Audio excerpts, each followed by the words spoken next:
All right, so welcome back to another lecture. So, in this video and in this lecture, what we're going to be covering is cells and cell structure along with cellular function. So, we're going to look at various features of cells that we discussed a little bit in chapter one. We're also going to look at the movement of ions and solutes, in addition to water, how these things move in and out of cells and in what direction. We're also going to look at um, cellular membrane proteins. We're going to talk a little bit about the cell cycle or mitosis and a couple of other important things. So, to begin with, some introductory information. There is something when we talk about cells, there's something referred to as the cell theory. Okay. So, the cell theory, depending on which specific cell theory you look at, some of them have three parts of the cell theory, some of them have four parts. And so, what the cell theory is essentially stating is it is stating a couple of underlying principles that you can relate to cells and how you can describe cells in relation to other things, right? So one component of all cell theories is that all living organisms are comprised of cells, right? So of at least one or more cells. So we know that there are unicellular organisms, there are also multicellular organisms, right? So we are obviously a multicellular organism. And so, if you think back to chapter one, we talked about that hierarchy of organization where we went from atoms and molecules up to cells. And we said that cells were the most basic unit of life that displayed characteristics of life, right? So, that has to do with our second tenet here, which is cells are the fundamental unit of life, meaning they display those characteristics and those properties of life. So, they are able to reproduce, they're able to bring in nutrients to make energy. They can respond to various stimuli in their environment. They can grow and they can change and they can adapt over time as well, right? And then the last part of our cell theory here is cells arise from other cells, right? So if you have one cell in your body, that cell is going to come from a cell before it. Sometimes that is called a stem cell, sometimes it's called a progenitor cell. And so before, so pro is meaning kind of before, and then genitor is referring to genesis or the beginning. So before the beginning of a cell, you have this progenitor cell, right? So all of our blood cells, our red blood cells, our white blood cells, our platelets, all come from a common hematopoietic stem cell. So all of those cells, red cells, white blood cells, and platelets, all arise from a previous cell, right? Your skin cells that you see on the top of your skin, all of those are they ultimately come from an underlying layer of cells called the stratum basal, right? So they're always reproducing and they're coming to produce new cells, right? So there are a couple of important figures surrounding cells. One of these is named Robert Hooke, right? So Robert Hooke was a man who lived in the 17th century, and he was the first to observe and he cells or what he at least coined the term cell. And so what he actually observed were the cell-like spaces or these little regions of cork tissue, right? So a cork slice he looked at under this very kind of rudimentary microscope that he had, and he's actually the one that coined the term cell. So if you think of a cell like in a kind of prison or jail context, a cell is it's a four-sided room with four walls, and it's kind of rectangular or kind of box-like, right? And so when he looked at this cork tissue, he saw something that looked like that. So he called this a cell, right? Now, there's another figure named Anton van Leeuwenhoek, who lived a little bit later than Robert Hooke, just a little bit. And he was the first person to actually observe living cells under a microscope. He's generally referred to as the father of microbiology, kind of a pioneer microscopist, so using a microscope. And he called what he saw, what we now know as cells, he called them animalcules. So animal and then cules, animalcules. And this essentially means little animal or small animal. So what he thought he was seeing as these cells were kind of moving around under his microscope, he thought these were really small animals. Um, moving around. So he called them animalcules, right? So as we mentioned in the first lecture, when we look at these cells, if we want to classify the study of them, we can call this cytology, right? Cyto meaning cell, and then ology or logy meaning the study of. And then when you put multiple cells together, you can get histology, like we talked about. And the way we study cells and the way you look at cells is through a microscope, right? And that is microscopy, right? Using a microscope to look at these small cellular and subcellular parts. Okay. All right. So with our cells, all of our cells are going to be made up of these four different biomolecules, right? And so we alluded to biomolecules in the first lecture, and we talked about them a little bit. We'll talk about them a little bit more here. And later in the lecture, we'll focus specifically on proteins and we'll look at the process of protein synthesis. Okay. So remember, all of our biomolecules you could also call macromolecules, macro meaning large. And so if they are large, they're also called polymers, right? So poly means many, okay? All of our polymers, so many, are made up of single monomers, right? Mono means one or single. So you take lots of single units, lots of monomers, and you string them together and you bond them together and you get one larger polymer, okay?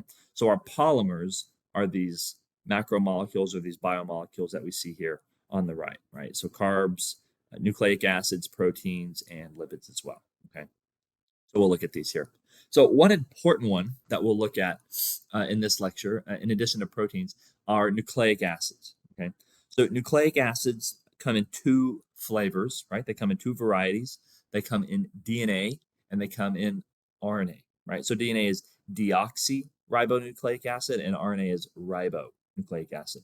We'll look and we'll see the differences between these later in the lecture, okay? But in general, DNA is going to contain and carry our genetic information, and then our RNA is going to be made from DNA, and then our RNA will then be used to ultimately translate um, this string of uh, nucleotides in these nitrogenous bases we'll talk about in a little bit, translate that into a protein ultimately. Okay, so this sequence that we just described, we went from DNA, and then we said we use DNA to make RNA, and then we translate RNA into a protein. This is called the central dogma of genetics, sometimes called the central dogma of biology. Okay, DNA makes RNA, makes protein. Okay, this is really important. DNA makes RNA, makes protein, and then obviously DNA can go back to itself. So that's what this little kind of loop is here. We can undergo DNA synthesis or DNA replication and go back to DNA itself. So when we look at a nucleic acid, right, and we look at its monomer, right? So remember, it is a polymer. It's made up of lots of individual things. If we look at its single unit, its single monomer, this is called a nucleotide, okay? And a nucleotide has a couple of key features, and it has three, all right? It has something called a nitrogenous base, it has a sugar, and it has a phosphate group, okay? So if we look here at this kind of idealized nucleotide, here we see our phosphate group, right? So the phosphate in the middle with four oxygens coming off the sides. We see a sugar, right? So sugars are going to contain carbon, hydrogen, oxygen. And then we have a nitrogenous base, okay? This nitrogenous base is one thing that will differ between DNA and RNA. And this sugar is one thing that will differ between DNA and RNA, okay? The phosphate is still there, all right? So when we look at the nitrogenous bases, we'll see that we have five total. Okay, we have five total, and you find four in DNA and you find four in RNA. So that tells you that there's some overlap between what nitrogenous bases you find in DNA and RNA.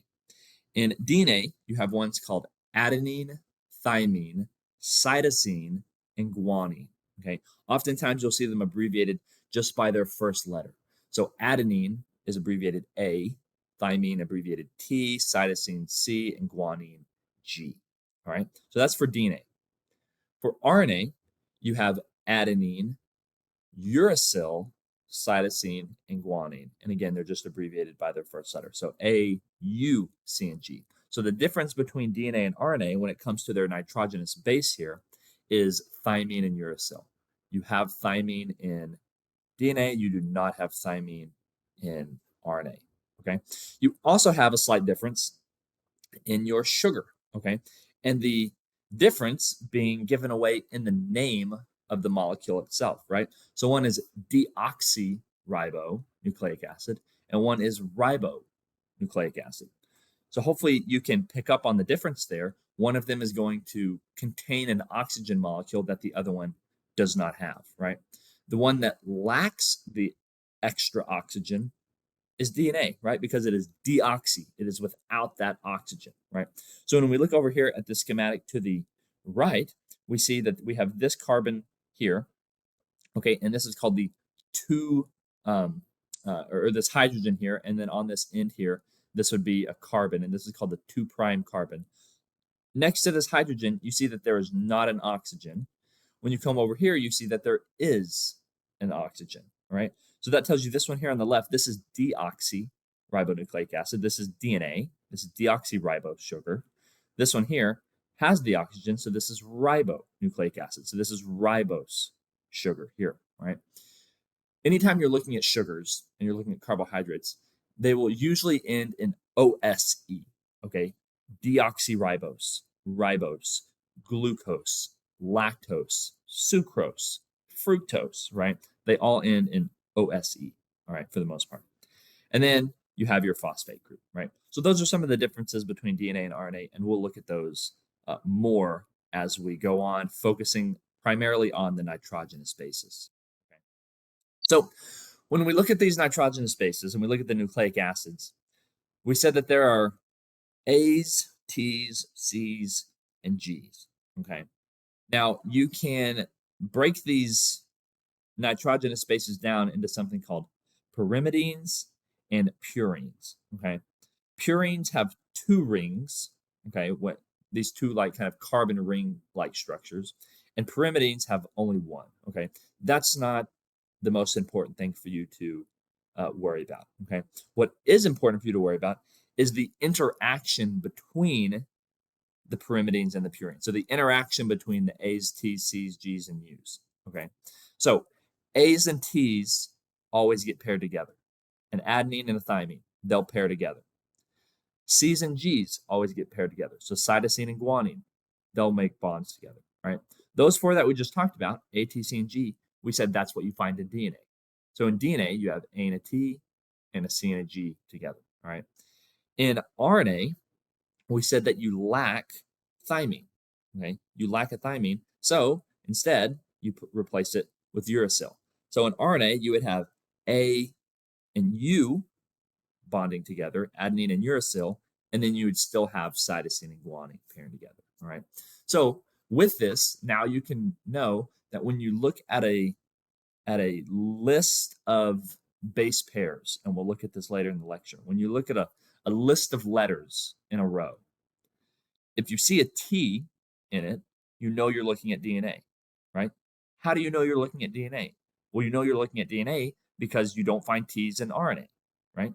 If you look at a list of these nitrogenous bases and you see a U, well, you know you're looking at RNA because DNA does not have a U, all right? So you start to pick up on these key little features that clue you in as to whether or not you're looking at DNA or you're looking at RNA, right? So the way these pair together, adenine and thymine, adenine and uracil, and cytosine and guanine, are hydrogen bonds. Okay, so a hydrogen bond is a bond between a hydrogen atom of one molecule and some other atom of some other molecule. All right. Hydrogen bonds are weak bonds. Okay. Out of all of the different types of bonds, ionic and covalent and hydrogen are the weakest. Okay. So think about it. Why would we want a bond to be weak, right? Think of it in the sense of DNA, right? So DNA is a double helical structure. It has two kind of twisting bands around each other.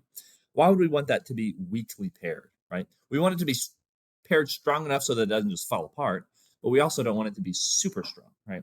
So the reason for this is when you have a weak association between these nitrogenous bases, it allows them to be easily split whenever we're going to either replicate our DNA or when we're going to transcribe DNA into RNA, right? So we have different enzymes called DNA polymerase or RNA polymerase that come in, and they have to start laying down new nitrogenous bases.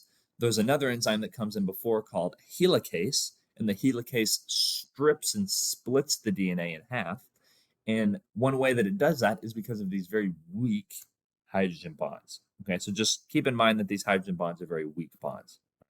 So when we look at DNA, we said that it's double-stranded.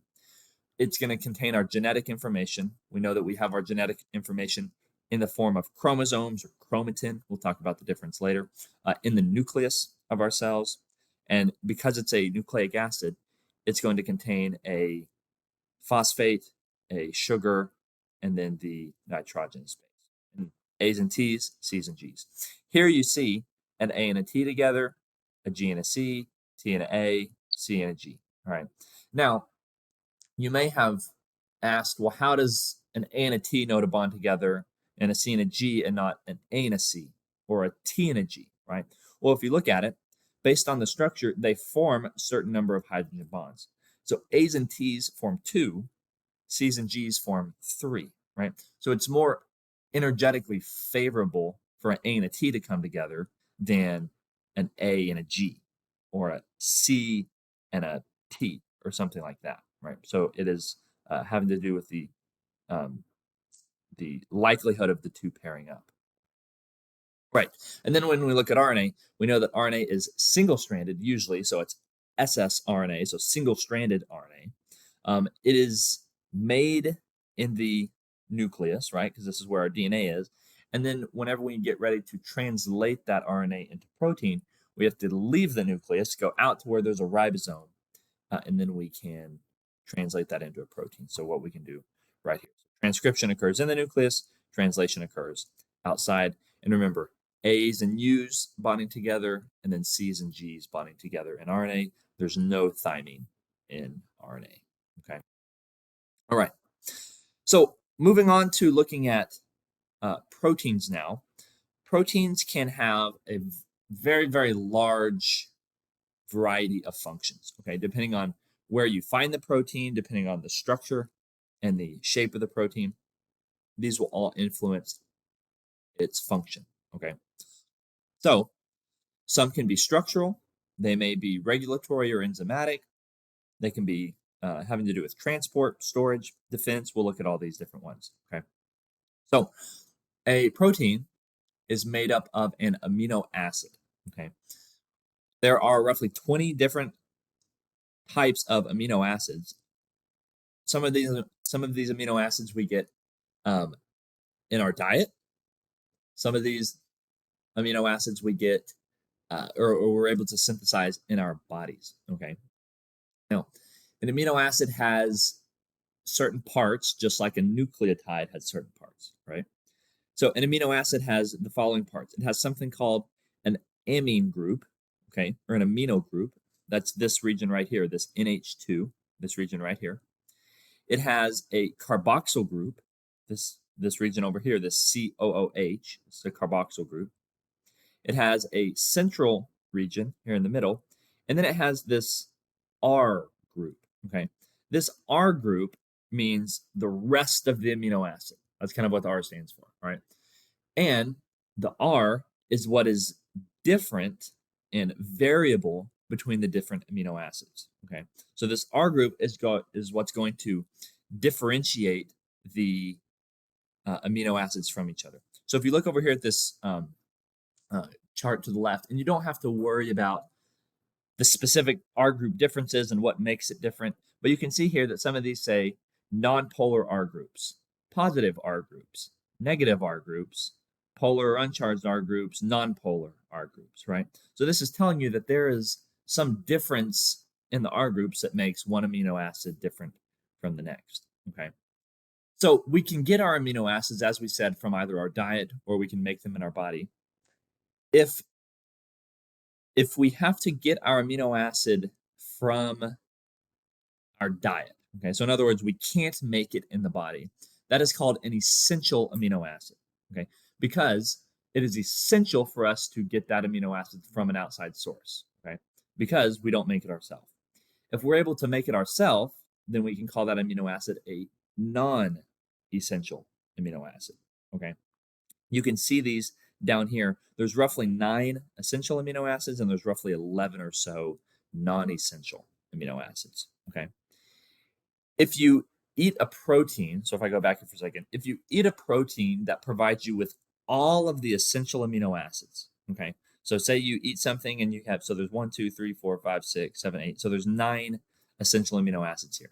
If you eat something, if you eat a protein source that gives you all of those essential amino acids, that is called a complete protein because it provides you with the complete set of essential amino acids, right? Usually, these complete proteins with all the essential amino acids are animal sources, okay? So meat, eggs, something like that, right? If you eat a protein source and it provides you with some of the essential amino acids, but not all of them, then that is called an incomplete protein. Okay, incomplete protein. It gives you some of the 9, but not all of the 9.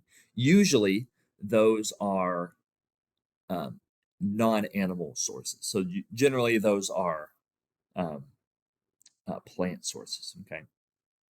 All right. So when we look at proteins in a little bit more detail, we see that they can be linked together through what are called peptide bonds, right? So this is why we call a string of amino acids a polypeptide chain. Okay. So if it is an if it's anywhere from 3 to 20 amino acids, in general, we call that an oligopeptide. Okay. Oligo is referring to a little bit, okay, or kind of a small amount. Polypeptide, poly means many, right? This is anywhere from 21 to around 200 or so amino acids. And then if you have around 200 or more, you can call this a protein. Okay.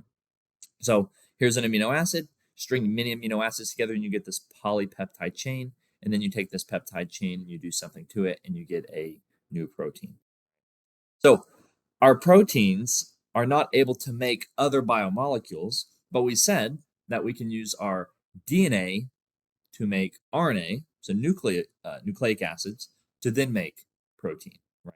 So the creative power to make additional biomolecules doesn't come from proteins, but it comes from the nucleic acids themselves. Okay. So once you make a protein, and we'll look at how we do that in a little bit, that protein's functionality is dependent on its shape. Okay. So the three-dimensional structure of the protein determines how it functions. Okay. Because lots of proteins have what are called active sites that are an actual three-dimensional space that have to be properly configured in order for it to work. Right. So if you know that a protein's function is dependent on its shape, if you want to mess up the functionality, you mess up its shape, right? Well, how do you mess up its shape? Well, you can increase the temperature in its environment. You can surround it with different toxins and poisons. Okay, you can alter the pH of the environment. So you can alter the acidity level of the protein's environment. All right. So you take it from its nice three-dimensional structure here, and you denature it. That's this process here. We're denaturing a protein, and you essentially stretch it out. So imagine you have a very convoluted, twisted, three-dimensional structure in your hand, and then you just took that structure and you just stretched it out, and now it's this straight line, right? That would be denaturing the protein in that example. Um, and we'll talk about this a little bit more later. All right. So we're going to stop here with this part, and then we're going to pick up with part 2, talking about lipids and carbohydrates, and then we'll move on in our lecture.